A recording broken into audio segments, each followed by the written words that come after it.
this time of year. Yep. You harvested grapes. So you can make wine. You harvested the end of all of your grains. You harvested your fruits and figs and dates and all those kinds of things that people would use for food and for sweetness.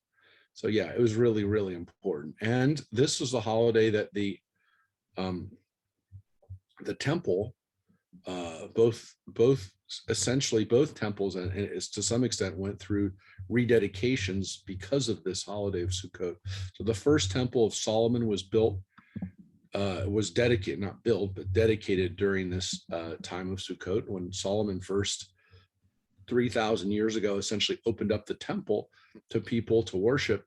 It was done during Sukkot. And then later on, when the Maccabees couldn't celebrate Sukkot that one year, they decided to celebrate it in the winter, which became Hanukkah. So I always tell people, if you like Hanukkah, if you really love Hanukkah, you got to love this day or this holiday, because this is where it all started.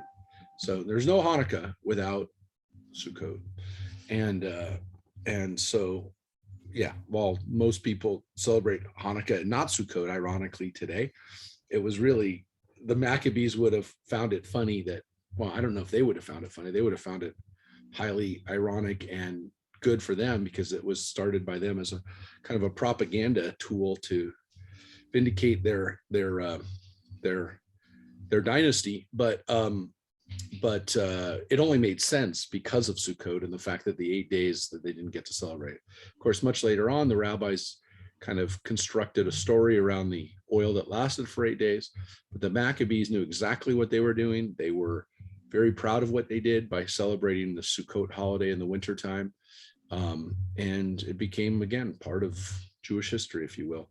So as we have a chance to, or at least I have a chance, you'll have a chance to watch as we shake the lulav. And we will have the lulav at the temple on Friday, and we will have it. Why did you say next that weekend? the Maccabees weren't able to celebrate Sukkah? Because they were fighting the Sukkot of 160, of the Sukkot of 163. They didn't call it BCE, but their Seleucid dynasty times. They didn't get to celebrate Sukkot because they were fighting with the Greeks. And so, as soon as they had the time to rededicate the temple, clean it out, make it home again, they celebrated it. But again, it's because Solomon had dedicated the temple during Sukkot. They wanted their own Sukkot, and Sukkot's an 8-day holiday, and so that's why they did it. They knew what they were doing. They said why they were doing it. It was their chance to celebrate Sukkot when they could. And so Hanukkah was a wintertime Sukkot substitution, if you will. And so that's the real reason why it's 8 days. It doesn't make a very, it's not a miraculous story, though. The miracle of oil lasting 8 days, I would say, is hardly on the scale of miracles, one to go nuts over. But now you know why that story always seemed a little hollow, because the Maccabees were the ones who chose it. They never needed a reason other than they said, we didn't get to do it then, and we're doing it now. So on the 25th of Kislev, they decided, we're going to celebrate this to take us into the next year. And it was not that year of course of the Jewish calendar, but it was a calendar that went really well with the Greek and Roman calendars, which were celebrating the new year in the wintertime around January.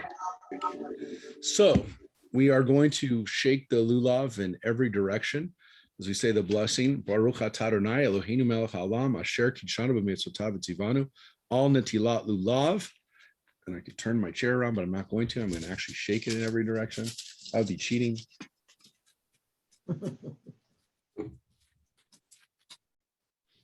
And we again pray for a good season, for rain to fall in the proper time, for there to be the natural cycle, that we don't mess it up as human beings. And like I like to say today, we also pray that will feel the love and peace around every direction that we just shook the lulav, that there'll be peace in every direction. And this year, let me just add that there will hopefully be a lot more health, a lot more good health in every direction too.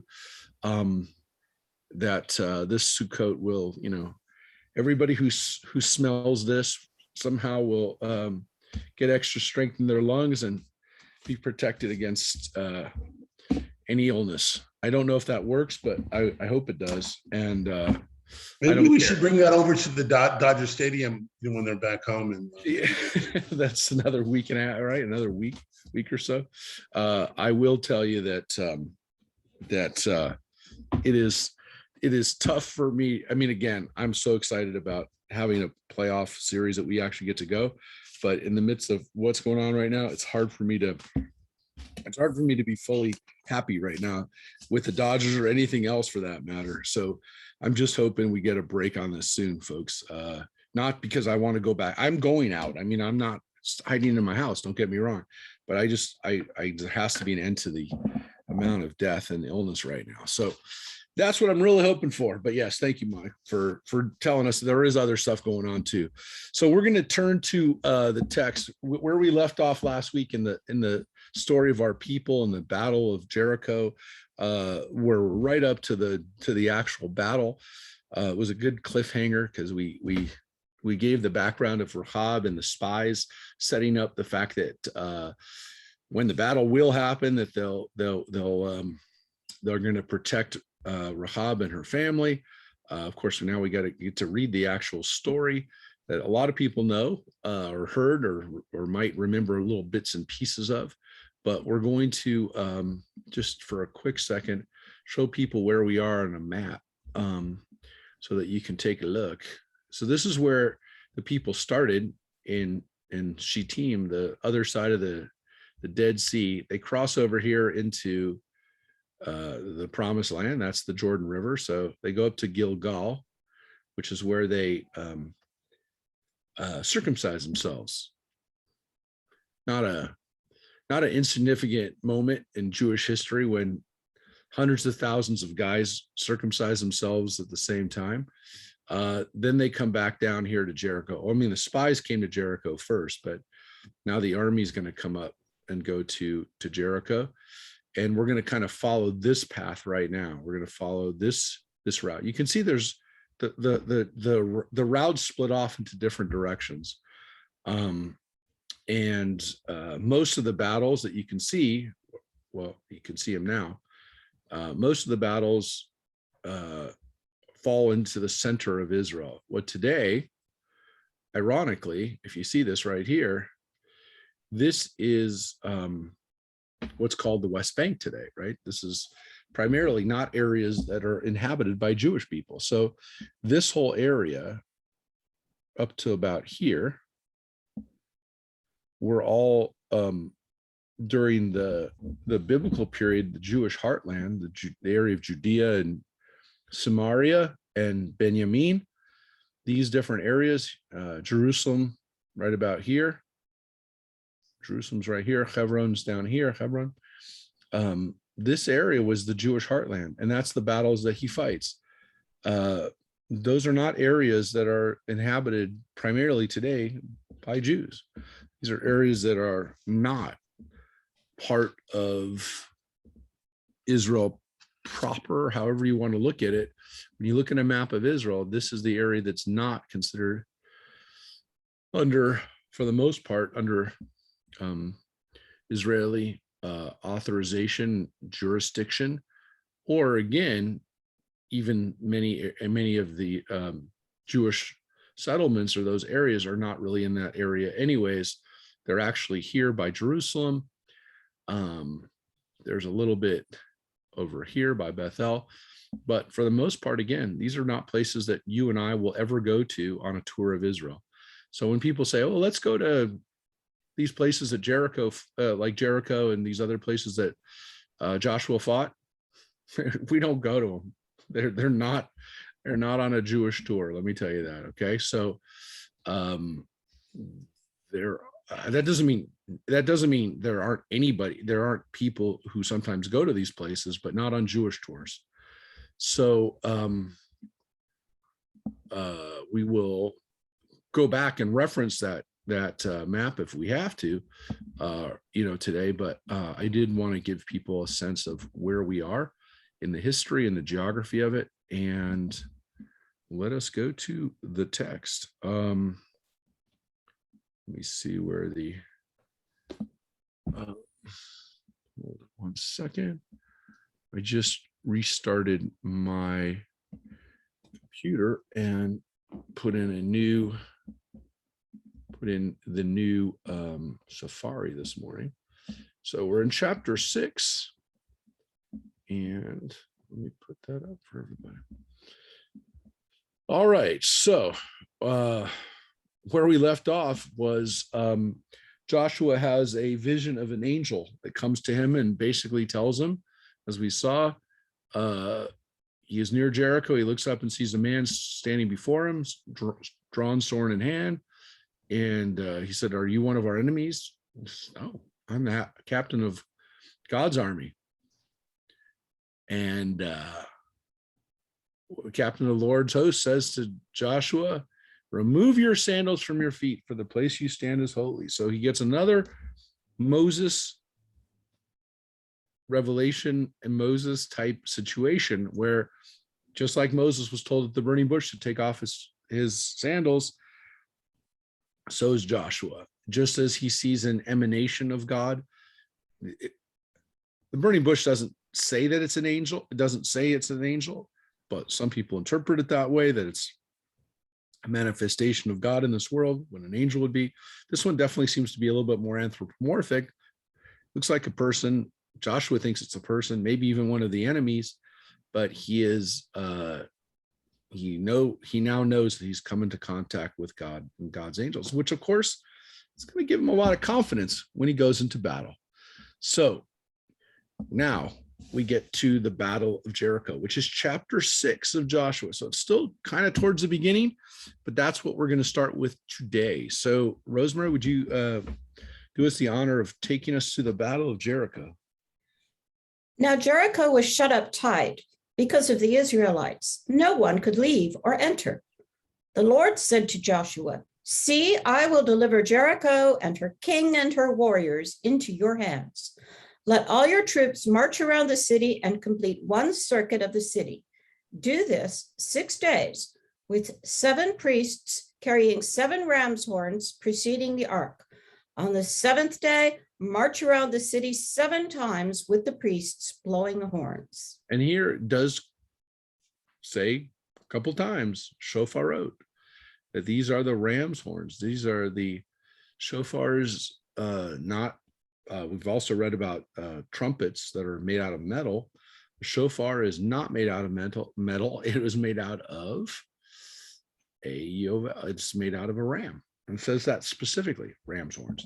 So not the second time, it says horns the second time, but it also uses the word yitka'u, which means like tekiah, to blow the sound of the shofar. We also have the words trua, right? We have a trua sound, and we have the shvarim sounds, sounds.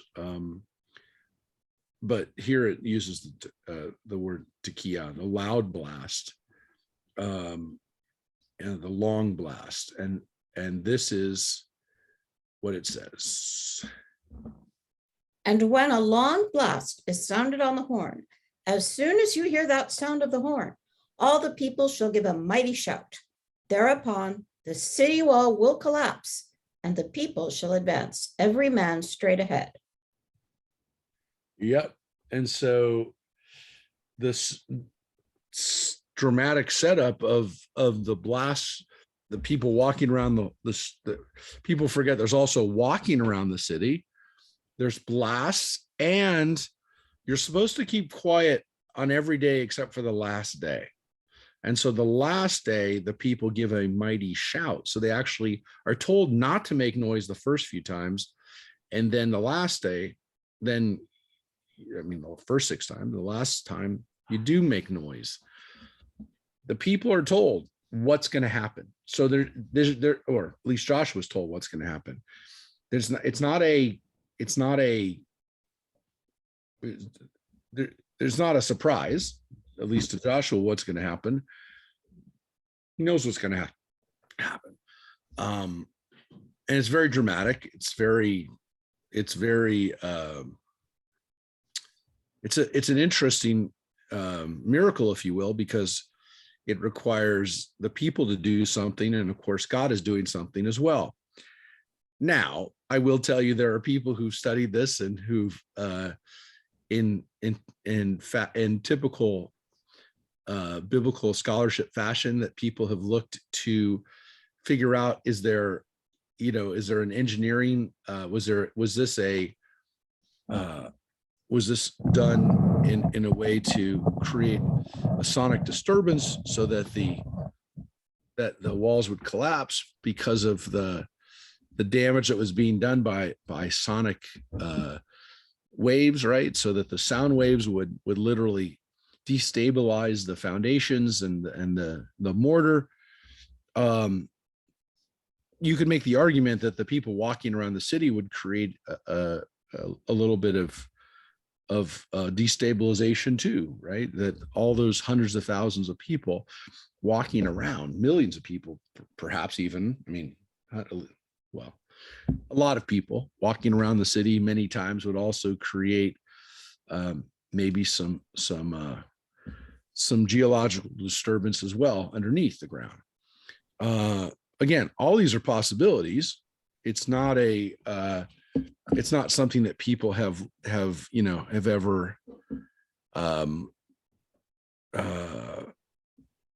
nobody's ever denied that there was a human component to it, but it really does seem like it wouldn't have been possible without God finally pulling the thing down. Maybe all those people marching around were a distraction while the miners dug a tunnel under the wall. That's another possibility. Yeah, right. That was the feint. Look, there is this is God telling them what to do, right? So at least the way the Torah the Bible presents it, that the people are doing what God's telling them to do. And this is going to be very critical in the stories that we're going to read today. Following directions is really, really important on all levels, at all times, before, during, and after the battle. You got to follow directions. Real important. But this was further complicated by the fact that when archaeologists went in 100 years ago into ancient Israel, remember, a lot of archaeology was not done in the Middle East until the collapse of the Ottoman Empire. It's not necessarily that the Ottoman Turks weren't okay with it. They just didn't really care about it. And they had bigger problems to try to keep their empire together while it was collapsing. Archaeology, by the way, wasn't really a thing, I want to point out, until like the 1880s. It really wasn't something that the people didn't engage in that type of thing. They really didn't. I know it's kind of weird for us to say, well, weren't people always archaeologists? No, they were maybe collectors, maybe they were, but the idea of like literally having a methodology and a scientific approach to it, no. So when people finally did this, the Ottoman Empire was collapsing. And then when it finally collapsed and there was World War I, when the British controlled it, the British were like at the peak of their empire, or not quite at the peak, but close to the peak of their empire. And they loved going around the world, digging stuff up, taking a whole lot of it back to the empire, to the empire's headquarters in London, the British Museum, and collecting this wonderful history and assembling and allowing their scholars and professors to teach the rest of the world history. It's really what happened. I'm not over exaggerating the fact that this is what the British did. They did it not just in Israel and in the Middle East. They did it in Greece. They did it in a lot of places, but in Israel they did it and they excavated it. And actually, the archaeologist, the main archaeologist who excavated Jericho, was a woman. named Kathleen Kenyon. Now, she excavated a little later than some of the other great British archaeologists, like Layard and some of the people that excavated Nineveh and just really opened up the ancient Near East to us. But this woman literally excavated Jericho, and she put forward this idea that, look, we have this layer of destruction of Jericho. It seems as though the Torah, the Bible, is actually recounting a real story. The problem is that layer of destruction to the city of Jericho, which there were several destructions of Jericho, there wasn't one, but this major fire strike, they can see by the layer of ash and soot, when a city was destroyed, they can see it. I mean, it's just literally a strata of burned stuff, and then they would build over it. And Jericho has been inhabited for 7,000 years. It's one of the oldest cities in the world, continuously inhabited. So you can get great stuff there. But their problem was that didn't really exactly correspond to when this would have happened, which of course led people to believe that the story of Joshua actually conflated other stories of the destruction of this great city of Jericho, which was a major issue because Jericho was a great city. I'm bringing this up because some of you may have read well, I'm bringing it up because you always have to talk about, when you talk about Jericho, the fact that we have excavated Jericho, not all of it, but enough of it to know that there was destruction of Jericho. I'm bringing this up because there was a wonderful article in the paper in the last few days, about some of the work that's been done excavating in the area around the Dead Sea and the possible historical basis for the destruction of Sodom and Gomorrah. And there's more and more evidence that Sodom, or that at least that area around the Dead Sea, was destroyed by an asteroid, a major event that destroyed a city, and would have destroyed the city in a way that very similar to the way the Bible describes it, not far removed from when that story was supposed to take place during the time of Abraham. So we do learn a lot about archaeology and cities from the way they get destroyed. Joshua's conquests that are related here in the Bible are very gruesome, and in some cases very troubling.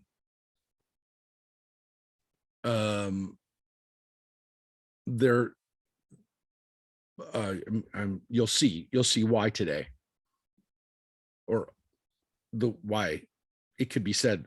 I said it, maybe you don't feel that way, but I will tell you this: from what we've excavated so far in the land of Israel as of today, we have never found evidence for any of these things happening during the time of Joshua, in the sense that we do not see a massive destruction and upheaval of the land during the time when Joshua would have lived about 3,200 years ago. We don't have it. It's not been found. And we found stuff older than that. We found stuff that would have happened after it. We've never found the stuff in the middle that would have verified these stories. So I will tell you, for people who want to find things that the Bible proves, Joshua is not, it's not good for Joshua. The good part about that is that for everyone who's appalled by the behavior of the Israelites during the time of Joshua, I will tell you that it's very possible that it was very much exaggerated and may not have happened like the Bible says it happened. In which case, we can sit back and go, it's troubling that they would have said it, but the fact that they didn't do it is a little bit, it's a little bit better. I'm only going to say that because that's a cautionary note for what we'll be reading today. Haven't we found that it seems like maybe the Canaanites were absorbed a little at a time, or it seems like it happened? Absolutely. That is what the evidence seems to show. Yeah. It's shown by two. Thank you for saying it that way. It's found for two reasons. One, we don't find a destruction. We don't find a layer of destruction and then a reintroduction or introduction of a Israelite thing, which is what the Bible says happens. We knocked them out. We brought in our own stuff, and that there would have been a change. We don't see that in destruction. We also don't see it in a change in material culture, meaning we don't find find the pottery, and we don't find the archaeological bits and pieces that show that there is a change in this period from one culture to another. So we don't find it either in the destruction or in the integration of a new culture. And it was more of a gradual transition in cultures, which again is more of an integration of Canaanite cultures. Look, it's so pronounced, the similarity, and the similarities are so similar that the argument of what's an Israelite pottery and what's Canaanite pottery, some people say it's a false. You can't actually say there's a difference, which of course leads people in some cases to say the Israelites are Canaanites who just decided to go a different direction and worship a different way. I don't know if that's true. That's maybe a step further than I'm willing to go. But the problem is that you could come to that conclusion by the lack of evidence for a shift in a different way of living. And I'm only saying that because, again, we have evidence in other cultures and other places of a country being wiped out and then a new culture being introduced. And sometimes it happens gradually, and so you can't see it, but other times it really does happen pretty quickly. And just to give you an example, I mean, and again, I don't know what would happen today, but just as an example, and this is a strange example, but it is an example. If the world ended today and everything got frozen, and then somebody came back and they went to, let's say, Afghanistan, and they said, well, these people are living kind of like this way until the 1980s, 90s, whatever. And all of a sudden there's all this Western stuff that starts popping up, Coke bottles and plastic stuff and Tupperware. And they're like, where did this stuff come from? Like, where did this come from? You couldn't just say, well, it just transitioned. It just suddenly went from having, essentially kind of like ceramic pottery and kind of Middle Eastern style, traditional Afghani clothes and traditional Afghani material culture. And all of a sudden they're wearing American clothes and they're carrying American guns, and you'd be like, what happened? So you'd actually have to try to figure out what happened. The only thing you could say was that there was a major shift, probably an invasion, probably some type of army that came in and introduced a new culture. We have that in the ancient world. When the Greeks and Romans would come across a place and conquer it, they would bring their stuff, and all of a sudden you'd see Greek gods, and you'd see Greek style pottery. So it does happen, folks. I'm just saying that you can't say, well, it's too long ago and we wouldn't know, but that's not true. But there would be evidence. It seems like the tabernacle, a lot of that is so Egyptian. The idea of circumcision is Egyptian. A lot of stuff. So we must have, somewhere they came from Egypt. It's possible, but the only problem is that what we know from Canaanite culture is that they were influenced by Egyptians too. Even without us being there, they were influenced by Egyptians, and they were a vassal state of Egypt until the rise of the Hittites and other people from Turkey and the Middle East, and then the Assyrians. Canaan was under Egyptian, at least under Egyptian influence, if not always control. They were definitely under an Egyptian sphere of influence. I forgot that Israel was sort of like the freeway. Everybody went through there. Yeah, and so these people would, get a lot of cultures, but Egypt was already there. But yes, the Israelites do seem maybe a little bit more Egyptian, what Gail's saying, a little bit more Egyptian than the Canaanites, in the sense that we circumcise, in the sense that we have at least the Ark and some of these other things that do seem a little bit to harken back a little bit to Egyptian style. Anyways, so I do want to tell you, before we get into the gritty nuts and bolts, actually the gritty violence of this, that we don't actually have evidence that this murderous rampage took place. Because as you're about to see, when the walls collapse, the people shall advance, every man straight ahead. That was not to say hello to the people of Jericho. Let's read what they do. Joshua, son of Nun, summoned the priests and said to them, Take up the Ark of the Covenant and let 7 priests carrying 7 ram's horns precede the Ark of the Lord. And he instructed the people, go forward, march around the city with the vanguard marching in front of the Ark of the Lord.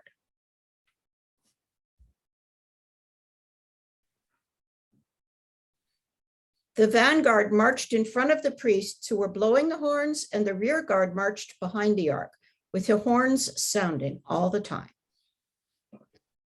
But Joshua's orders to the rest of the people were, do not shout, do not let your voices be heard, and do not let a sound issue from your lips until the moment that I command you, shout, then you shall shout.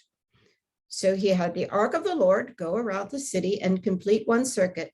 Then they returned to camp and spent the night in camp. Joshua rose early the next day, and the priests took up the ark of the Lord. While the 7 priests bearing the ram's horns marched in front of the ark of the Lord, blowing the horns as they marched. The vanguard marched in front of them, and the rear guard marched behind the ark of the Lord with the horns sounding all the time. And so they marched around the city once on the 2nd day and returned to the camp. They did this 6 days. They follow instructions. On the 7th day, they rose at daybreak and marched around the city in the same manner 7 times. That was the only day that they marched around the city 7 times. On the 7th round, as the priests blew the horns, Joshua commanded the people, shout, for the Lord has given you the city. The city and everything in it are to be proscribed for the Lord. Only Rahab the harlot is to be spared, and all who are with her in the house, because she hid the messengers we sent. Right. Mark? Yeah, the destruction you can see there is pretty clear. The word cherem means to, well, it means a few different things, but it oftentimes means they proscribed is a fancy way for saying to destroy it and to not let any bit of it be around. Yeah. What about Shabbat? Yeah, interesting, right? So if they do it for 7 days, one of these days has to be Shabbat, right? One of those 7 days, they seem to have had to violate Shabbat. Now, this is actually a really important issue, because it gets to this issue of, can you fight a battle during Shabbat? Now, you can make the argument they weren't really fighting those days. They were marching and they were doing what God told them to do on that day, but it doesn't seem to be Shabbat observance. Look, the rabbis tell us that we are allowed to fight on Shabbat. That wasn't always, by the way, followed, because we actually have stories in the book of Maccabees about groups of Jewish zealots during that period who would not fight on Shabbat and who got wiped out. And so essentially there's this idea that, no, you better fight on Shabbat. The Bible doesn't actually ever say you can't fight on Shabbat. There is no proclamation that, you can't go to battle on Shabbat, because one can make the argument the Torah doesn't need to say that. It's not. If you're fighting for your life, if it's a life or death issue, there's no question that, you shouldn't have to ask that question, essentially. But it doesn't seem like, again, it was always so clear cut, because again, we have the story from Maccabees much later. But there's another issue here, which is that, is this really a life or death situation? They're following God's command, but they're not actually fighting on that day. But the argument is that they are, because they're doing what they need to do to fight. It's just that God is doing most of the heavy lifting for them. But if they don't do this, then this is really their fight. I mean, that's the weird thing, is that their job is to do what God tells them to do in this fight. And essentially, even though most of the work is being done by God, it is really interesting that this does seem to be a justification for, you got to fight on Shabbat. You're going to sometimes have to do things on Shabbat that don't seem to be consistent with rest, because doing it for 7 days, one of those days is a Shabbat. So they're blowing the shofar on Shabbat too. Correct, too. They're playing an instrument, but it's clearly this is for war. And again, whether this was an exception because of war, or whether it tells Well, us that people did play instruments on Shabbat.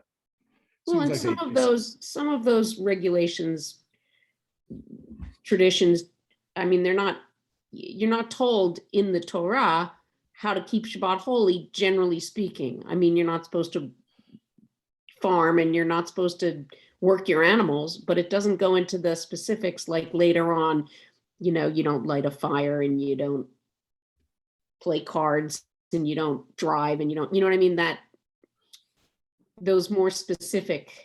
So, but here's the issue. We're not supposed to blow the shofar on Shabbat right. when it falls on Rosh Hashanah. When was that said? It's the rabbis essentially Right. have it. Now the argument is that if you follow 2 days of the holiday, then it allows you that if the first day is on Rosh Hashanah, the second day is never on Shabbat, but the first day can be. But if it is, then you get to hear the shofar the second day. So that was kind of the argument of why we actually, to some extent, had to keep it, even by the way, in the land of Israel. It's the only holiday where they keep it for 2 days in Israel. So the problem is it seems as though that was done on Shabbat. And because of that, it really did open up a question where the rabbis discussed whether a shofar could be blown on Shabbat. Is it an exceptional situation, or is it all the time? Because the Torah says the Torah says in Numbers flat out, on this first day of the 7th month, you blow the shofar. It actually says that. So yeah, but then there's a question again, is it, look, by the time of the Middle Ages, blowing the shofar was on Shabbat was not done. So they did not do it.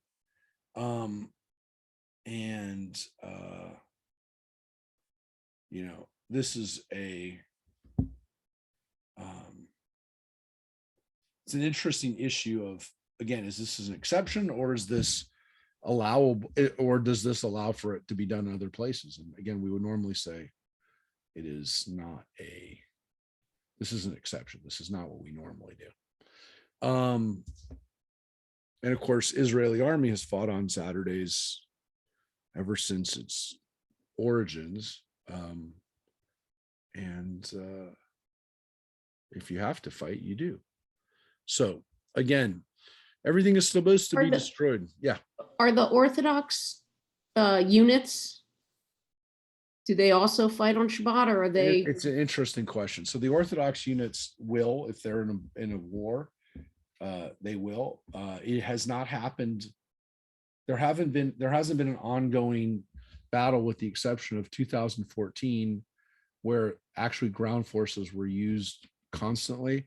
I'm not sure how much the Orthodox units were involved in the 2014 campaign in Gaza. So I'm not sure if they fought on Shabbat, but they do know that that's a possibility. But I don't know if in 2014, not every unit fought. So it could be that there was a limited action. And it was mainly, just so you know, in 2014, it was primarily the first response units, the kind of the units of special forces, if you will, like the Golani and those kinds of brigades that are kind of the first to go in. So I'm not sure if they were even called up into the thick of things then, but they haven't had to. I mean, the last time Israel was engaged in like a kind of a day-to-day fight would have been Lebanon, and I don't know if any of those yeshivas were in. There might have been some, but there weren't a lot for sure in the 1980s. All right, so they had to make sure they spared the Rachab the harlot, and of course they call her that. They don't just call her Rachab, and she's Rachab Hazonah. Let's not forget what Rachab is, but that's her title, Rachab the harlot. All right, but then this is the big but, right? But you must beware of that which is prescribed, or else you will be prescribed. If you take anything from that which is prescribed, you will cause the camp of Israel to be prescribed. You will bring calamity upon it. All the silver and gold and objects of copper and iron are consecrated to the Lord. They must go into the treasury of the Lord. So the people shouted when the horns were sounded. When the people heard the sound of the horns, the people raised a mighty shout, and the wall collapsed. The people rushed into the city, every man straight in front of him, and they captured the city. They exterminated everything in the city with the sword, man and woman, young and old, ox and sheep and ass. Yeah, that's pretty much a complete wiping out of everybody.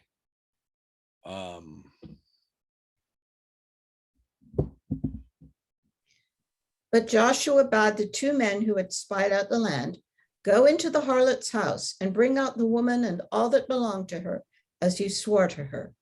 So the young spies went in and brought out Rahav, her father and her mother, her brothers, and all that belonged to her. They brought out her whole family and left them outside the camp of Israel. They burned down the city and everything in it, but the silver and gold and objects of copper and iron were deposited in the treasury of the house of the Lord. Which I guess at that time was still a portable treasury, but Kind of been portable once they had all that stuff. yeah, and it's going to become a big thing. That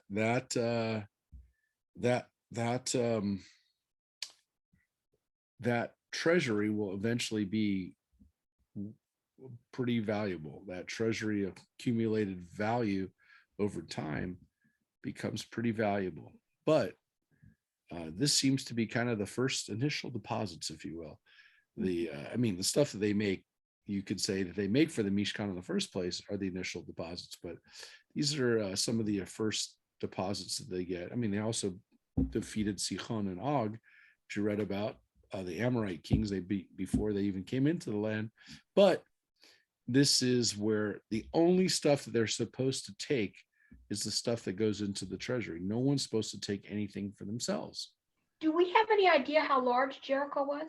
Well, How many people were yeah, I talking? mean, based on what we know of at the time of roughly where that time of where Jericho would have been, we're talking about a city of, probably about 5,000 to 10,000 people at the most. But it's still, it was one of the largest cities of the Canaanites, and today Jericho's population is right now about 20,300, and it is, let me see, it is, let me see what the population at its most was.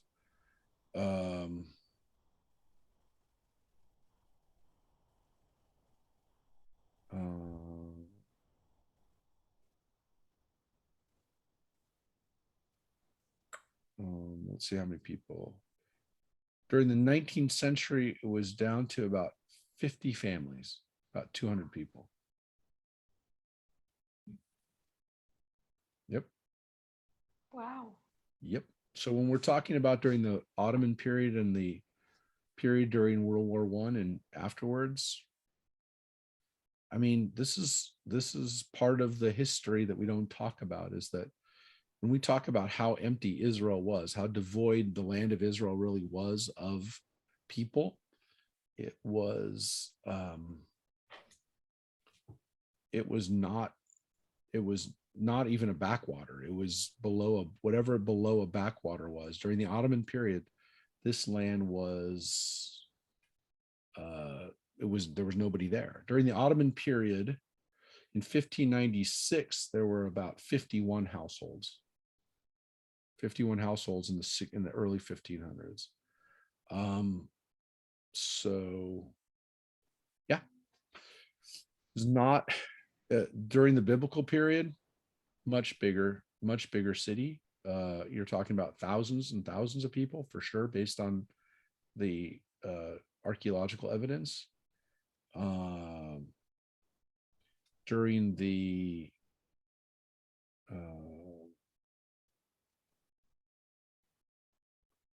that's in the Neolithic period. So before even, like when it first became a city, it was already at 3,000 people. And during the Bronze Age, which was what we're talking about here, during the time of Jericho, Joshua times, I don't see it here, but I've heard it was about 5 to 10,000. So yeah, it was a big city by the time of the Jordanian British Mandate. It's, there's not many. So by the way, there were people that moved into the land of Israel from other Arab countries during the time of the British Mandate, because guess what? A lot of tourists started coming to Israel.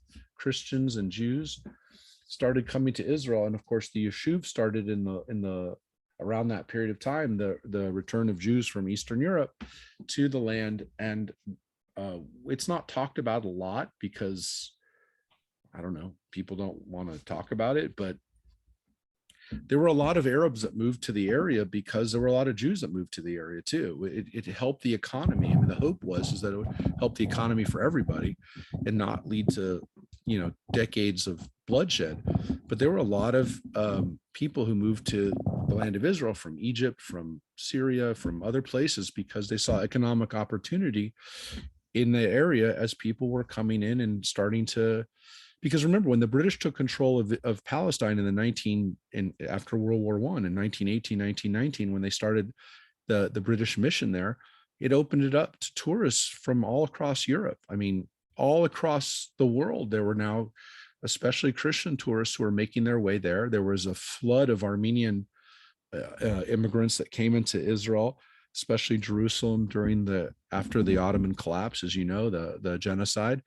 The thousands of Armenians, there's a whole Armenian quarter in Jerusalem because of that. So, it's not the story of Israel's population and the populations of waves of immigrants that have come there. It's a little bit more complicated than people are usually led to believe, that all of a sudden, Jews moved in and they kicked out all the Arabs. There were a lot of Arabs that were moving in at the same time as Jews were moving in. So again, there are Palestinians who lost their homes that were living there for generations. There's no doubt about that. But the idea that, again, when you look at the evidence and what we know, because we have documentation in 1910, how many families were living in Jericho during the Ottoman period. I mean, they did tax collection. We know how many people there were. We also have the drawings and the ledgers of these British archaeologists who'd come there. Edward Robinson, the great British archaeologist, came there in the 1800s. He said there were 50 families there, 200 people. I mean, that was consistent with what the Turks said too. The Ottoman numbers in 1870 showed that they had 36 houses with a population of 105 in Jericho. So again, there's tens of thousands of people who live there today, and primarily not Jew. I mean, there's no Jews that live there, but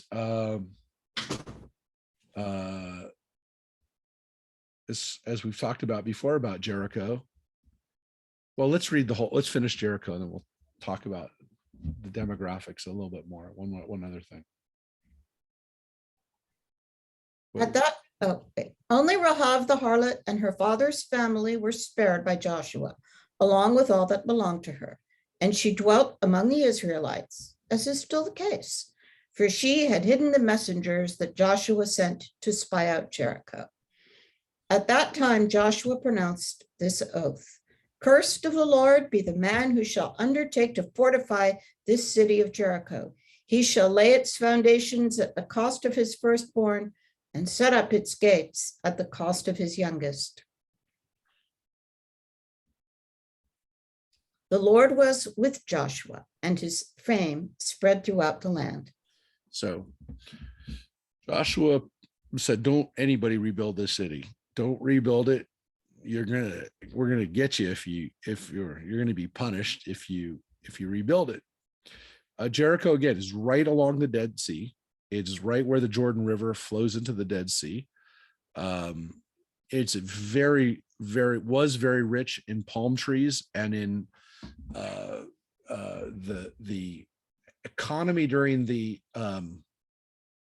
that period later on, during the time of King Herod and in the time of the New Testament, very, very beautiful area.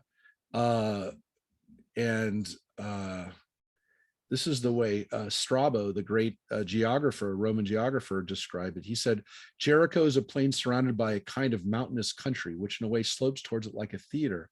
Here is the Phoenicon, which is also mixed with all kinds of cultivated and fruitful trees. Though it consists mostly of palm trees, it is 100 stadia in length, and everywhere is watered with streams. Here is also a palace and the Balsam Park. So again, there was this beautiful Roman era city there. It was so beautiful that there's this famous lady named, you might know her as Elizabeth Taylor, Cleopatra, that had this beautiful, she saw this beautiful area in Jericho and wanted it for her own. And Mark Antony gave it to her. And at the time, Herod couldn't do anything about it because, Mark Antony was in Egypt and with Cleopatra and was letting her do whatever she wanted. Well, when Octavius, Augustus Caesar, defeated them and they committed suicide famously, Augustus gave it back to King Herod, and Herod loved Augustus and was always liked him, and probably liked him even more because he gave him the Jericho back. But there was this huge value to Jericho by that period. So again, it's over 1,000 years after Jericho was destroyed. But by that period, by the Herodian period, the Hasmonean period, that was a very, very wealthy and desired place. And people, we have tombs there, we have palaces there that go back to this period. And that also, again, is the time of Jesus, and Jesus was in that area as well. He was in that area around Jericho, and because he was in that area, later on, Christians established churches, and the Byzantines had churches and fortifications there too, because it was parts of where Jesus is mentioned that he was. So this is an area which, again, today it's a major junction between the road that goes along the Jordan River and the road that cuts up to Jerusalem. So when we go on trips to Israel, we always go by Jericho several times during our trips, at least twice, because we go there when we go down south to Masada, we pass by Jericho. And when we go up north towards Beit Shan, we go right past Jericho. So Jericho is right at the intersection of the Jerusalem road and then the road to north or south along the Jordan River and the Dead Sea. So it's a major critical point even today. It is completely under Palestinian authority. The Israelis allow the Palestinians to kind of manage it as their own city. As we've mentioned several times, there is $150 million hotel casino that was built in Jericho about 20 years ago. It has not been what they expected it to be. The hope was that there would be peace at the Oslo Accords, and that would give a kick to the economy of the Palestinians, and it would be good for everybody. Why? Well, it's 30 minutes from Jerusalem. It's about 40 minutes or so from Bet Shan in the north and the Galilee. Folks, gambling is not legal in Israel. There's lottery, but there's no casinos. There's no gambling. The idea was that they would build this. They did. They built it. It happened. It's just not now just a hotel. The casino was shut. The idea was they were going to build this beautiful casino that would service the Israelis who'd be able to go there and gamble, not on Israeli territory. And so it was a beautiful idea. It was built and looks like Morongo or some of those other casinos that we have, Native American casinos here. But it didn't work. And it's almost kind of like a testament to the failed hopes of what could have happened out of that peace accord. So it had the backing of Israel. It had the backing of Yasser Arafat at the time. and it never went the way it should have gone. So I think it was open for about, I want to say like 3 or 4 years before it wasn't open for very long. It's still a hotel. I don't think any Jewish groups go there, but I mean, you're not allowed to go there, but it is still a very popular place for Palestinians to go. Jericho is like one of the most popular tourist destinations for Palestinians because it's along the Dead Sea, and it's the place to get away to. So it is a tourist destination, Jericho. Why didn't the casino do well? Were there wars or? Yeah, because the war. Once the fighting started in the Second Intifada, people couldn't go into Jericho. It was cut off, and so that at that point they stopped it. So, look, it could come back, but it used to have a pretty decent sized Christian population. Now it's pretty much all Muslim, and most of the Christians left. But yeah, I think there are a decent amount of Christian sites in the area. So I don't know if Christian tours are stopping in Jericho. I'm not 100% sure if they're staying overnight. I know they're stopping there. That's not the right word. If they're residing there overnight, I'm not 100% sure. I don't know what the feelings are as far as the safety but Christian tourism is a major part of why people go to Jericho. There's just not that much. There are Jewish sites to see. There's the Hasmonean Herodian Palace in Jericho. King Herod had a beautiful palace built there at Jericho. It was one of his main building projects, but I don't know a lot of people that go there. Yeah. I've been to Jericho. How long ago? Had a very nice lunch at that hotel. How long ago were you there? Oh gosh, it's been about 12 or 15 years ago. And did you stay overnight there, or did you just go to the No. hotel? No. I remember being backed into a fruit stall by a camel. I kept trying to get away from it. I'm allergic to animals, and the damn thing kept backing up. We were face to butt. It was not fun. But there were definitely, I guess, Palestinian soldiers around. I don't know. Yeah. Who sort of let us in. They weren't Israeli soldiers, so yeah. Did you go to the Mount of Temptation? No. Did you go there to the Mount of Temptations when you were there? Mount of Temptation. Yeah. Yeah. So Right. that's a big Christian site. There's a monastery not too far away too that people Right. go to, an old Greek Orthodox I think monastery. it's a Coptic monastery, isn't it? Well, I know there's a Greek one somewhere near, but you're probably right. There's probably a Coptic one there too. According to some traditions, that's where Jesus was baptized too, right? It's Yes. a baptism site of Jesus when John Right. baptized him. So it's a One of very important several. site for Christians. It's weird that it never, like, people say, like, isn't there something to see there? Yeah, there is, but it's never been a major Jewish site. I haven't been there in probably 35 years, 40 years. It was probably the last time I went to Jericho, and probably 40 years. And so, I would love for it to be reopened in a place where people could see. And Yeah, that's too bad. yeah, I was there in just after the 6-Day War. And at that time, when the tour was scheduled, it was in Jordan. And by the time we got there, it wasn't in Jordan anymore. And Wow.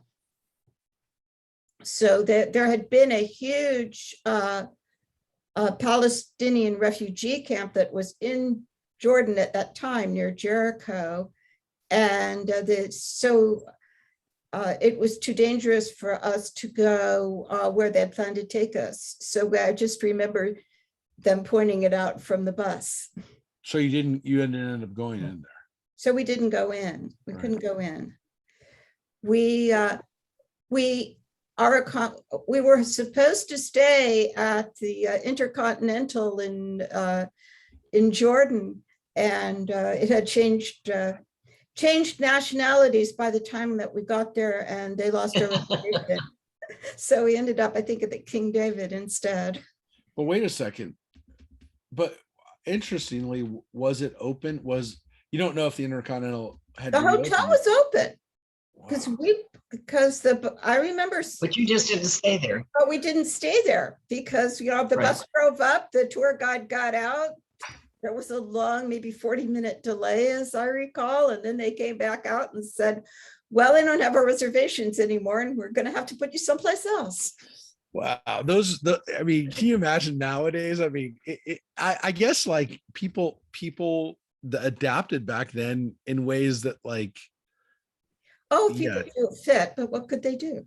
No, I know, but I mean, no, I don't mean the people I just mean the fact that it was reopened under a different, nationality Right. the next week. It's like, nowadays things would be shut for legal reasons and there'd be lawsuits. And like, I can only imagine, well, because remember, I mean, today, because About 6 months after the war, I think.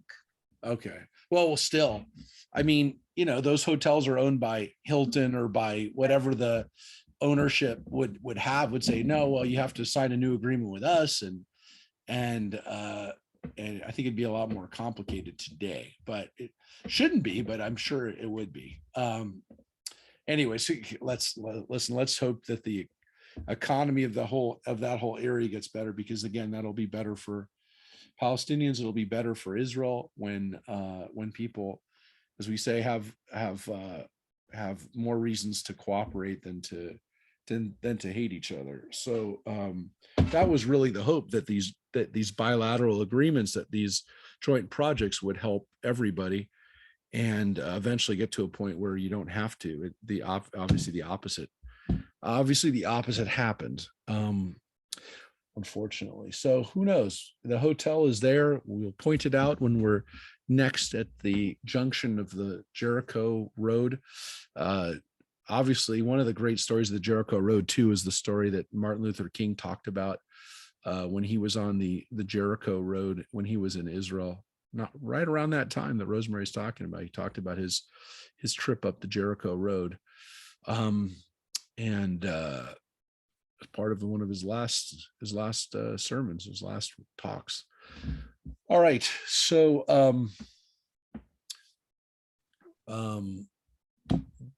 well, there's a little epilogue to the story of Jericho, which, well, you kind of knew when it said, don't take anything. Don't take anything. And somebody's bound to take something. And this is what happened.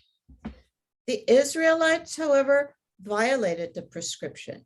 Achan, son of Carmi, son of Davdi, son of Zerah, of the tribe of Judah, took of that which was prescribed, and the Lord was incensed with the Israelites.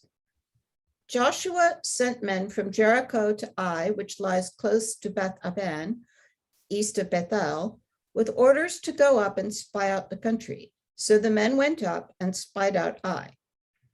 They returned to Joshua and reported to him, not all the troops need to go up. Let 2,000 or 3,000 men go and attack Ai. Do not trouble all the troops to go up there, for the people there are few. Yeah. So they're going to battle. As I showed you, there's another, well, maybe it's a good time to show you again.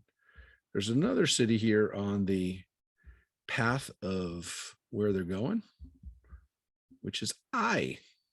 That's right, Ai. So you can see Jericho here, and about 5-10 miles away is Ai.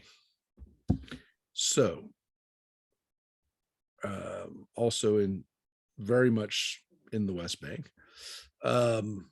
Again, Jerusalem's like here. So, it's not like Jerusalem's not real close to this area, but you can see the Mediterranean, Tel Aviv, like right here. But yeah, that's the general area of Jericho. It's not far. It's going to be their next. It's going to be their next campaign. It's their next part of the conquest, if you will. So here's what happens. So again, Joshua says, we don't need to send everybody up. It's a small city compared to Jericho, right? We don't need to get everybody all dressed up and ready to go. So So about 3,000 of the troops marched up there, but they were routed by the men of Ai. The men of Ai killed about 36 of them, pursuing them outside the gate as far as Shevarim and cutting them down along the descent. And the heart of the troops sank in utter dismay. Wow. Wow. So things are not going well in the second battle. Wow. It flipped out. It flipped around. It was looking good against Jericho. It's not good. They went from being up here to being down here because, I mean, God's doing these great miracles for them. They like no one even dies. I mean, the whole big city of Jericho's turned over to them. And now this little town that they weren't even going to send in all the troops for routs them. It's not good. So Joshua gets sad. Joshua thereupon rent his clothes. He and the elders of Israel lay until evening with their faces to the ground in front of the ark of the Lord, and they strewed earth on their heads. "O Lord God," cried Joshua, "why did you lead this people across the Jordan only to deliver us into the hands of the Amorites to be destroyed by them? If only we had been content to remain on the other side of the Jordan." Yep. So Joshua praised the God. Why are things going bad? "O Lord, what can I say after Israel has turned tail before its enemies? When the Canaanites and all the inhabitants of the land hear of this, they will turn upon us and wipe out our very name from the earth. And what will you do about your great name?" But the Lord answered Joshua, "Arise, why do you lie prostrate?" Yeah. And so here we go with what really is going on here, which is, again, it's about PR. The Israelites were enjoying enormous popularity and fear and admiration with what happened in Jericho. And now they go right back down, just like what happened when they crossed the Sea of Reeds and the Amalekites attacked them. So it's catastrophe because part of what you're doing is hoping that people are scared of you and you don't have to fight that hard. Maybe they'll just surrender and you don't even have to fight. Now what's going to happen? And of course, as Joshua says, and think about your PR, God, what's going to happen to your great name? But God's not going to have any of it because Israel has sinned. They have broken the covenant by which I bound them. They have taken of the proscribed and put it in their vessels. They have stolen. They have broken faith. Therefore, the Israelites will not be able to hold their ground against their enemies. They will have to turn tail before their enemies, for they have become proscribed. I will not be with you anymore unless you root out from among you what is prescribed. Go and purify the people. Order them. Purify yourselves for tomorrow. For thus says the Lord, the God of Israel, something prescribed is in your midst, O Israel, and you will not be able to stand up to your enemies until you have purged the proscribed from among you. Yep. So somebody's got something. Somebody took something. This is the story in this chapter 7, of people not following directions. And as violent as we're going to be with our enemies, we're not letting our own people slack off either. And the punishments you're going to see, you got to prescribe it from among you. Tomorrow morning you shall present yourselves by tribes. Whichever tribe the Lord indicates shall come forward by clans. The clan that the Lord indicates shall come forward by ancestral houses, and the ancestral house that the Lord indicates shall come forward man by man. Then he who is indicated for prescription and all that is his shall be put to the fire because he broke the covenant of the Lord and because he committed an outrage in Israel. Yeah. So it's going to be a fairly dramatic reveal, if you will. That's what we call it, the big reveal. Because he brings out, he's going to indicate a tribe. Then they come forward by their groups, their clans, and the clan will come forward with their houses. And then each house comes forward. So as they step forward, it gets whittled down more and more, calling this group, and then this group within that group, and then this group within that group, and then this family within that larger family, cousins, etc. Wow. And you know what's going to happen. The Torah says the Bible says what's going to happen. They're going to die. Early next morning, Joshua had Israel come forward by tribes, and the tribe of Judah was indicated. He then had the clans of Judah come forward, and the clan of Zerah was indicated. Then he had the clan of Zerah come forward by ancestral houses, and Zavdi was indicated. Finally, he had his ancestral house come forward, man by man, and Achan, son of Carmi, son of Zavdi, son of Zerah, of the tribe of Judah, was indicated. Then Joshua said to Achan, "My son, pay honor to the Lord, the God of Israel, and make confession to him. Tell me what you have done. Do not hold anything back from me."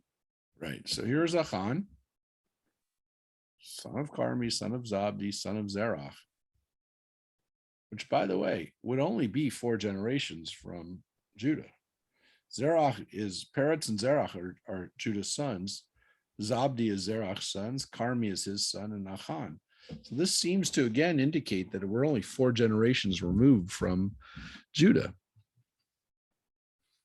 Do we have any idea how they got indicated? I mean, does the sign appear? No, you know that there are midrash about it, that it was the breastplate. The breastplates would light up with a tribe, and then the letters on the breastplates would light up within each tribe. The letter within that tribe would light up based on, and we actually read a midrash about how that breastplate worked.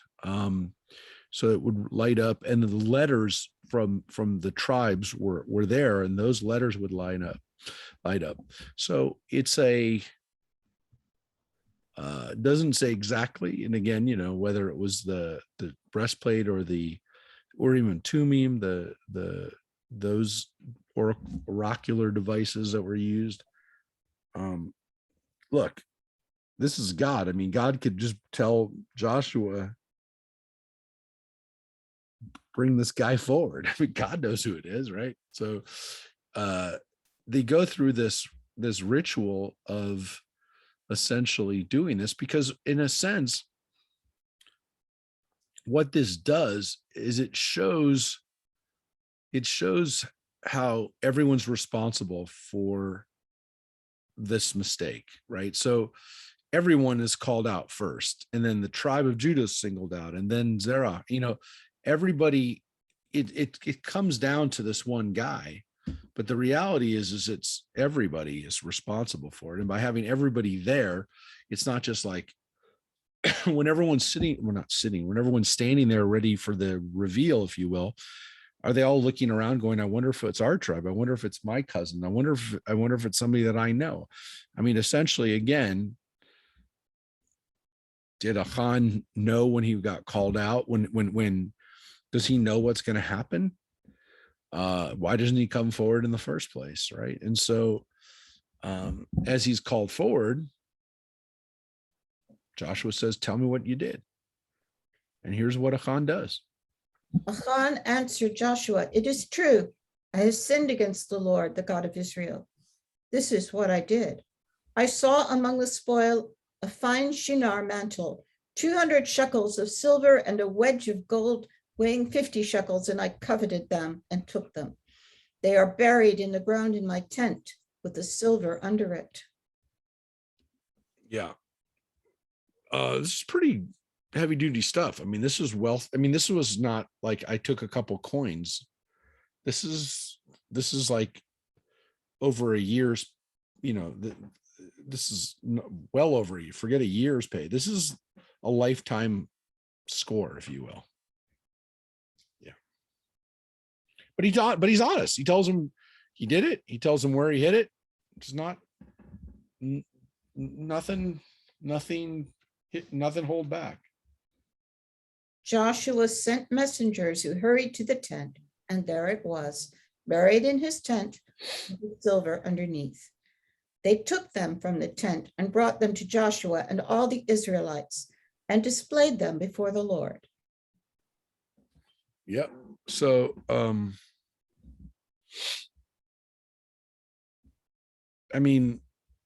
this is a lot of stuff. I mean, he did what nobody could say. This is something that people couldn't see. It's not like they held a little coin and go, look what the guy took. And here's what happened. Then Joshua and all Israel with him took Achan, son of Zerah, and the silver, the mantle, and the wedge of gold, his sons and daughters, and his ox, his ass, and his flock, and his tent, and all his belongings, and brought them up to the valley of Achor. And Joshua said, what calamity you have brought upon us. The Lord will bring calamity upon you this day. And all Israel pelted him with stones. They put them to the fire and stoned them. Yeah.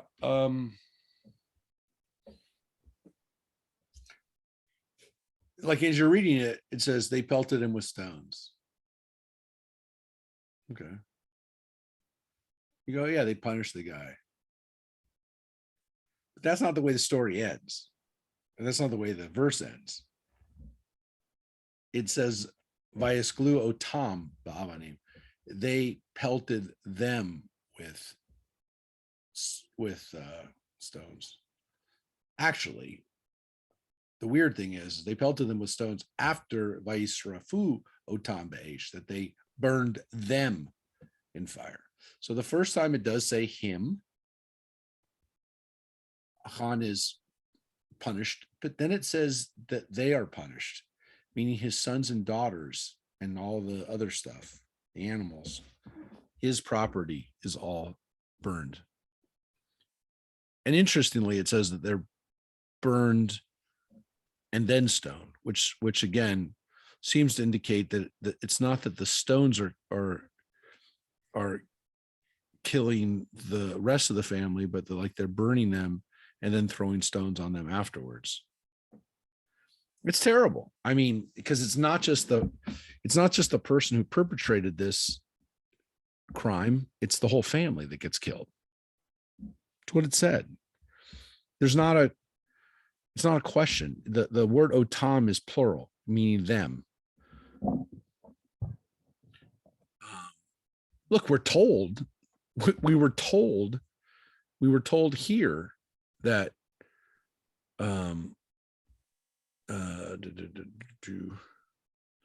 we were told that when he says this, he says, all that is his shall be put to fire. So you think that's just his property, but it's not. It's his whole family that gets killed. So it's a troubling story. And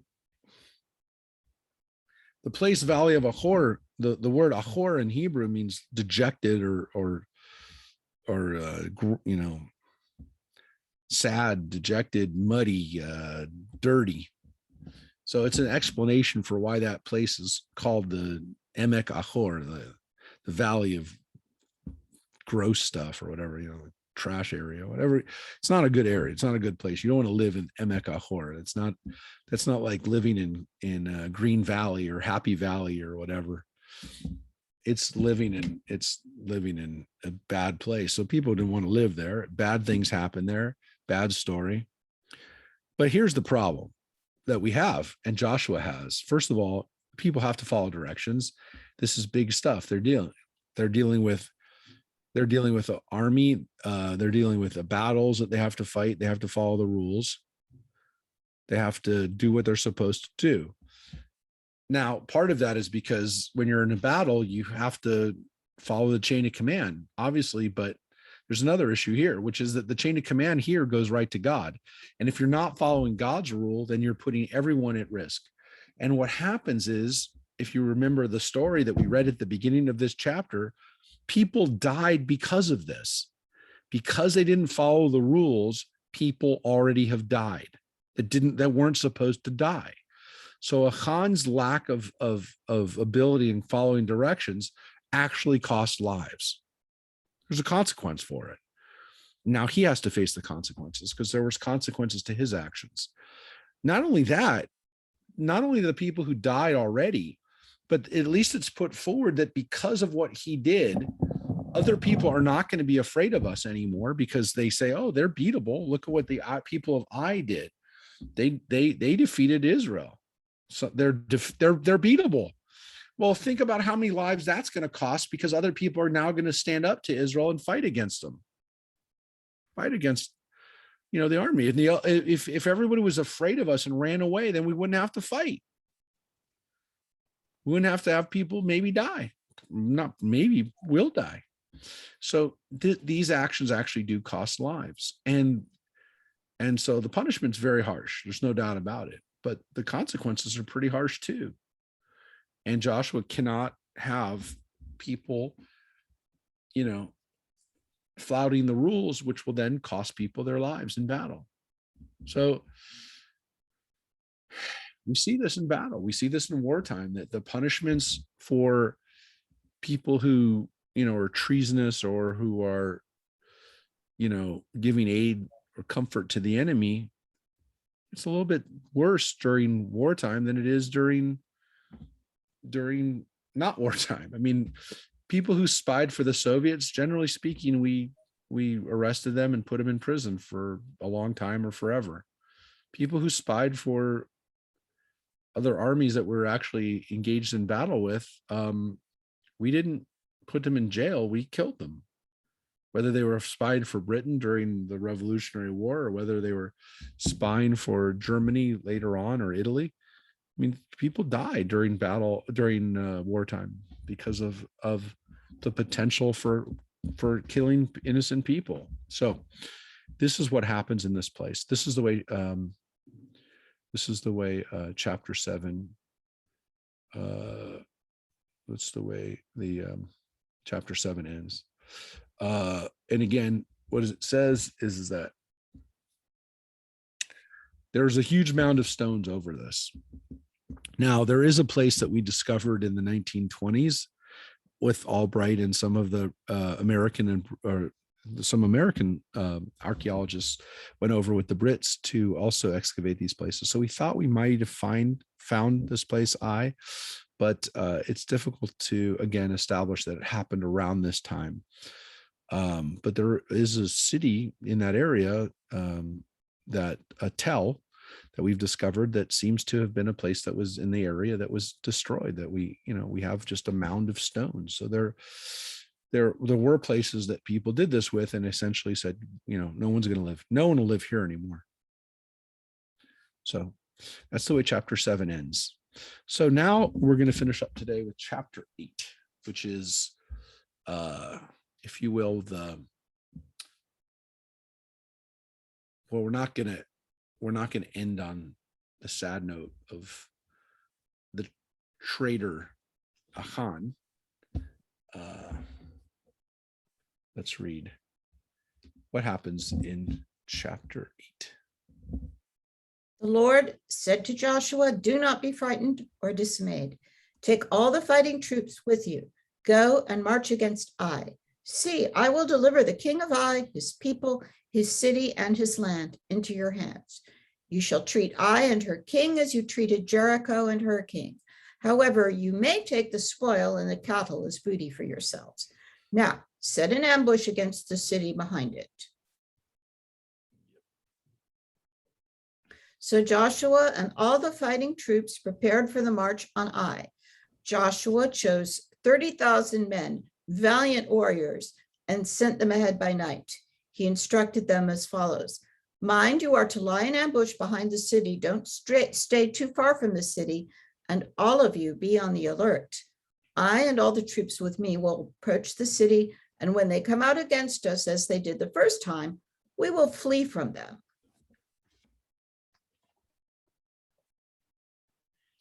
They will come rushing after us until we have drawn them away from the city. They will think they are fleeing from us the same as last time. But while we are fleeing before them, you will dash out from your ambush and seize the city, and the Lord your God will deliver it into your hands. So that's the plan for I. Does everyone see what it is? It's one of these feign and attack and feign things where they think this is the whole battle. They come out, they think they've won. They're already feeling like they've won. Yeah, it's feign and attack. It's a false retreat. Mhm. By the way, I do want to point out one thing, kind of, just so you, I don't even know if I should say this, but Rashi actually teaches that Achan's family was not killed. When it says them, that it was only the ox that were killed, not Achan, the rest of his family. I don't think that that's really what the text seems to tell us, but Rashi didn't like either that this was the punishment for Achan, was that his family died too.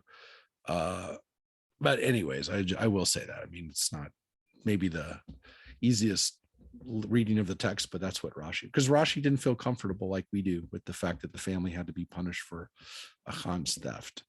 But there is another lesson there too, which is that sometimes families do pay the price for their the theft of their fathers. Just gas Bernie Madoff. You can't now. He's gone now too, but his two sons are also gone. All right, so they're supposed to go into I and draw everybody out by retreating, and then you're going to go in and take it. But here's what happens to I. And when you take the city, set it on fire. Do as the Lord has commanded. Mind, I have given you your orders. Joshua then sent them off, and they proceeded to the ambush. They took up in position between Ai and Bethel, west of Ai, while Joshua spent the night with the rest of the troops. Early in the morning, Joshua mustered the troops. Then he and the elders of Israel marched upon Ai at the head of the troops. All the fighting force that was with him advanced near the city and encamped to the north of Ai, with a hollow between them and Ai. He selected about 5,000 men and stationed them as an ambush between Bethel and Ai, west of the city. Thus, the main body of the army was disposed on the north of the city, but the far end of it was on the west. This was after Joshua had spent the night in the valley. When the king of Ai saw them, he and all his people, the inhabitants of the city, rushed out in the early morning to the meeting place facing the Arabah to engage the Israelites in battle, for he was unaware that a force was lying in ambush behind the city. Joshua and all Israel fled in the direction of the wilderness as though routed by them. All the troops in the city gathered to pursue them. Pursuing Joshua, they were drawn out of the city. Not a man was left in Ai or in Bethel who did not go out after Israel. They left the city open while they pursued Israel. The Lord then said to Joshua, "Hold out the javelin in your hand toward Ai, for I will deliver it into your hands." So Joshua held out the javelin in his hand toward the city. As soon as he held out his hand, the ambush came rushing out of their station. They entered the city and captured it, and they swiftly set fire to the city. So you can see this amazing image of Joshua holding up a javelin. And this was, this was the signal.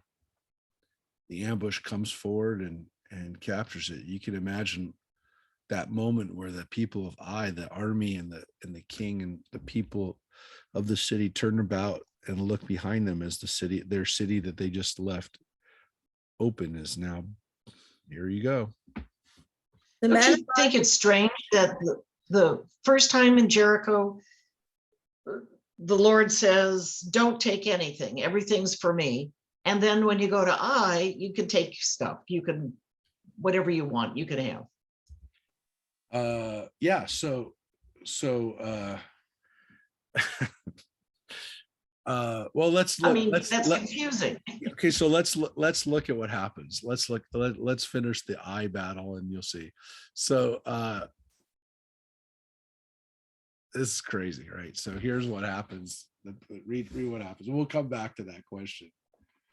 The men of Ai looked back and saw the smoke of the city rising to the sky. They had no room for flight in any direction. The people who had been fleeing to the wilderness now became the pursuers. For when Joshua and all Israel saw that the ambush had captured the city and that smoke was rising from the city, they turned around and attacked the men of Ai. Now the other Israelites were coming out of the city against them, so that they were between two bodies of Israelites, one on each side of them. They were slaughtered so that no one escaped or got away. The king of Ai was taken alive and brought to Joshua. When Israel had killed all the inhabitants of Ai who had pursued them into the open wilderness, and all of them to the last man had fallen by the sword, all the Israelites turned back to Ai and put it to the sword. The total of those who fell that day, men and women, the entire population of Ai, came to 12,000. Wow. So that gives you an idea of how many people were at least in Ai in that city, which is not as big as Jericho. Joshua did not draw back the hand with which he held out his javelin until all the inhabitants of Ai had been exterminated. However, the Israelites took the cattle and the spoil of the city as their booty, in accordance with the instructions that the Lord had given to Joshua. Then Joshua burned down Ai and turned it into a mound of ruins for all time, a desolation to this day. Yep. And this is the name Ai means desolation in Hebrew. It comes from the word desolation or destruction. And the king of Ai was impaled on a stake until the evening. At sunset, Joshua had the corpse taken down from the stake, and it was left lying at the entrance to the city gate. They raised a great heap of stones over it, which is there to this day. Yeah. So it seems as though the king of Ai's death and his humiliation, which, by the way, again, according to the Torah, you're not allowed to leave a body up overnight. So you take it down. And even your enemies, you're not allowed to leave their corpses out for humiliation. They take them and they, again, like they did with Achan, they put stones over them, and they put stones over the city. And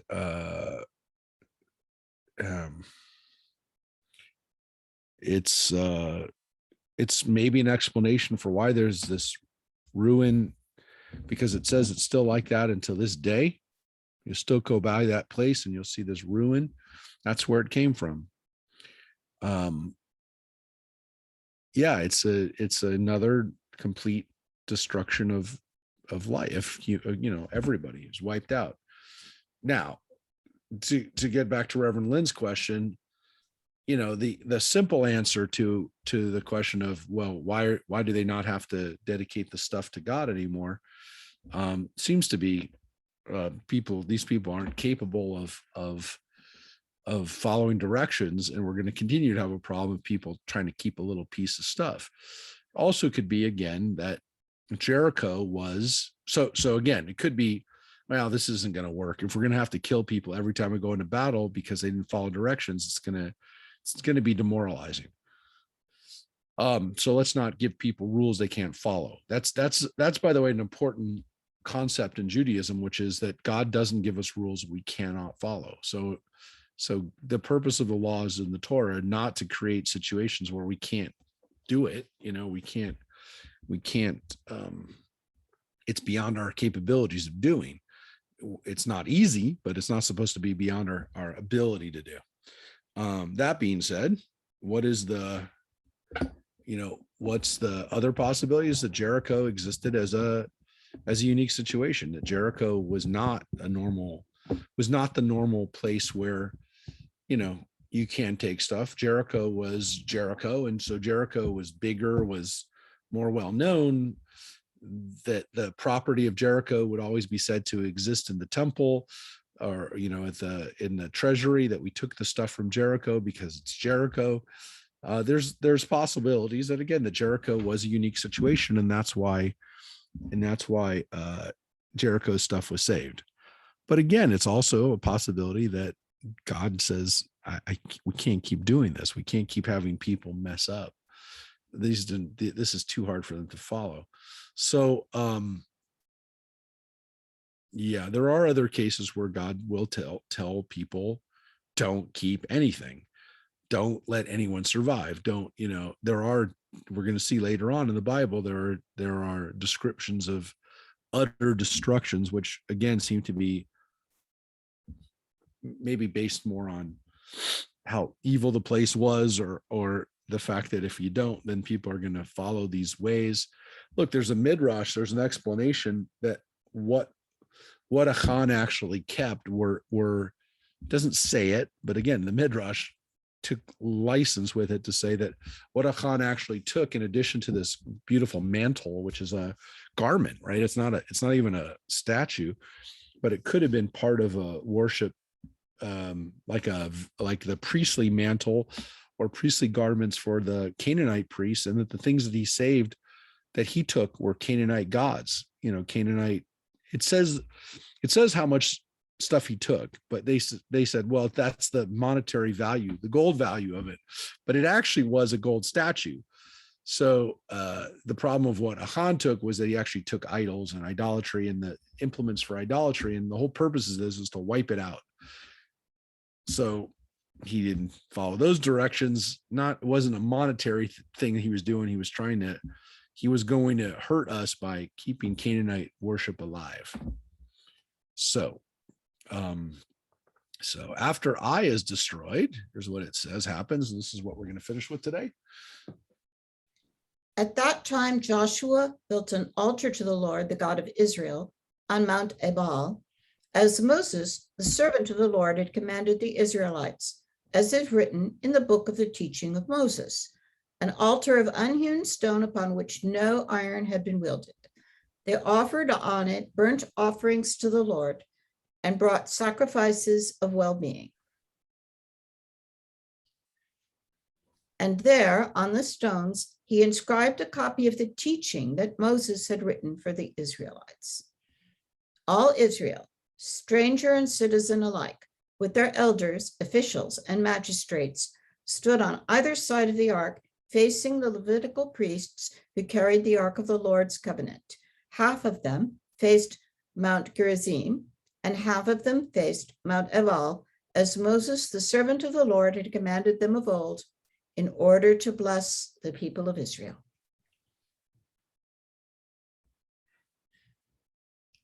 After that, he read all the words of the teaching, the blessing and the curse, just as is written in the book of the teaching. There was not a word of all that Moses had commanded that Joshua failed to read in the presence of the entire assembly of Israel, including the women and children and the strangers who accompanied them. Yep. Now, what's so interesting about this scene of Mount Ebal and Mount Gerizim is that this is what Moses told him to do. These are the words that, again, we just read in the book of Deuteronomy, that this is what is supposed to happen, that you're literally supposed to, let me just make sure. In Kitavo, it talks about these blessings and curses that you get. And it says right here, just make sure in the right place. I went too far. Hold on a second. Let me look for where it actually is and make sure I go to the right place. He put together, now Joshua put together this ritual of Mount Ebal and Mount Gerizim, which is what we're supposed to do. I mean, this is literally reading now the Torah, or if not the Torah, the book of Deuteronomy. So when we talk about what Joshua does, that what Joshua does that becomes kind of how he makes himself the bringer of what Moses said would happen. This is one of the important things that he does. So Mount Ebal and Mount Gerizim are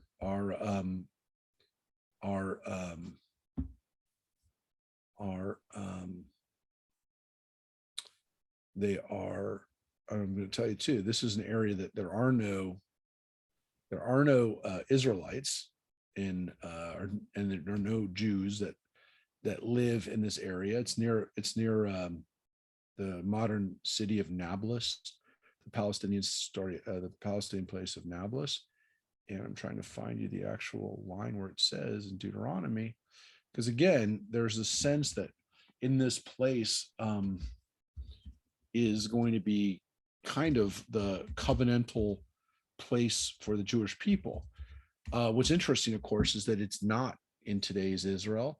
It was not done. It's on 29th and 27.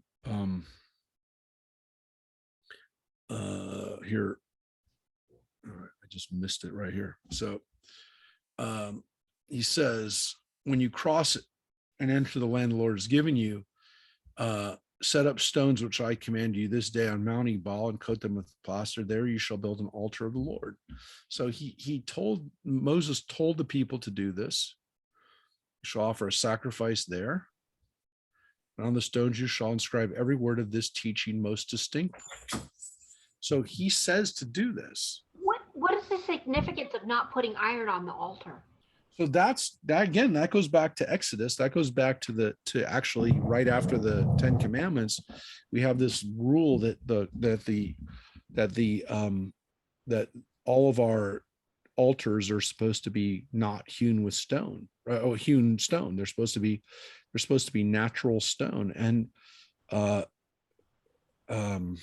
so at the very end of chapter 20, it says, when you make me an altar of stones, do not build it of hewn stones, for by wielding your tool upon them, you will have profaned them. So I mean, this is literally right after, this is literally after the 10 Commandments are given. I mean, here's the 10 Commandments: you shall not, and there it is. All the people witness the thunder and lightning. At Mount Sinai, literally almost one of the next commandments is, make me an altar of earth, sacrifice, burnt offerings, making me an altar of stones. Don't build it of hewn stones.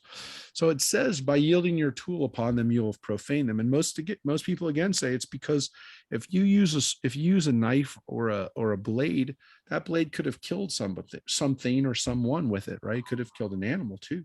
Yeah. But if it shed blood, then by using that, and you're using it to then chip away and kind of make that stone good, then you're using something that shed blood to do it. So God's basically saying, I'd rather you just use natural stone. I'd rather you use something that you didn't cut first with a blade that could have been used against somebody else. So it's kind of a way to say, I mean, again, that's what we assume, because it says for yielding your tool upon them. Now, that's the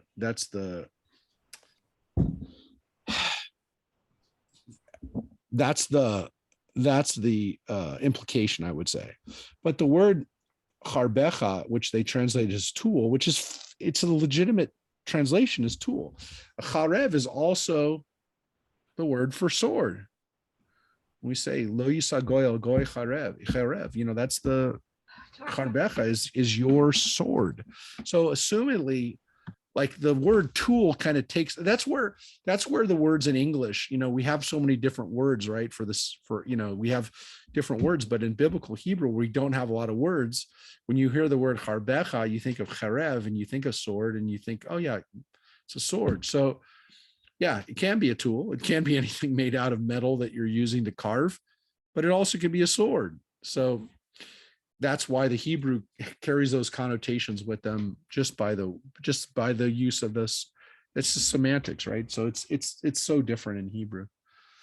So folks, that is chapter 8, and next week we'll come back for that. In chapter in tomorrow night's Torah study, we're finishing up the last chapter of Deuteronomy. We're reading Vizot HaBracha, the last two chapters of Deuteronomy, and it's Moses' blessing to the people and giving them his final instructions before he goes, which is kind of a nice way to end the Torah, because the Torah, obviously, as we saw in chapter 27, just 5 chapters before, there's blessings and curses, there's scary things. There's even in Ha'azinu, the last chapter that we read 2 weeks ago, Ha'azinu is a song poem, which is kind of scary. It's meant to scare the people. The Torah actually does end in a blessing. It does end with Moses saying, okay, I've tried to warn you. I've tried to teach you. I'm giving you this commandment that you're going to, when you come into the land, you're going to write the Torah down. You're going to speak the Torah. You're going to keep the rules. You're going to have reminders of it. The stones are going to make you think about this. But the final thing that Moses does is he blesses the people. He actually says to them, I hope you have I hope you live a life of blessing. And so that's the nice thing, is that it ends on a less scary mode than it has been the last few weeks. And let's hope this next week is filled with more blessing and less scary stuff too. We don't need any more. I personally don't need any more warnings. I'm scared enough. So again, let's hope that this truly is Sukkot is supposed to be Zman Simchatenu, a season of rejoicing. So please rejoice as much as possible, or find things to rejoice at, and let's have some celebration. I hope, everybody.